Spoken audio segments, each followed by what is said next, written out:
Hi there! Open Enrollment allows users to add their iPad, iPhone, and Mac to Jamf Now themselves, without the need to share Jamf Now credentials. Let's go through a quick overview of how to configure Open Enrollment in Jamf Now. If you're looking for more detailed information about Open Enrollment, be sure to check out the Get Started with Jamf Now series linked in the resources.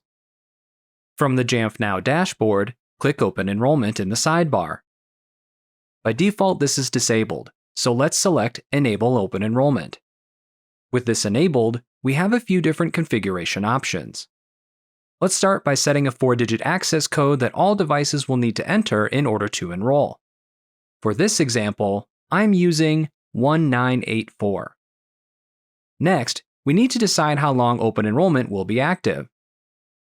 We have the option of a few hours, a few days, or until it's disabled.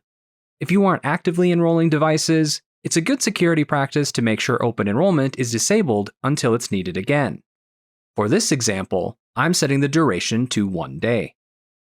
After the duration elapses, Open Enrollment will automatically become disabled until it's set up again. Finally, we have our Open Enrollment link.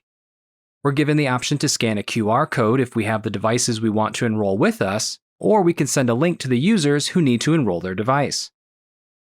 Click Save Settings to finalize the configuration, and Open Enrollment will be available for the selected duration. Now when a user visits the link on their device, they're asked to enter the access code, select a blueprint if there is more than one configured, and enter their name in order to start the enrollment process.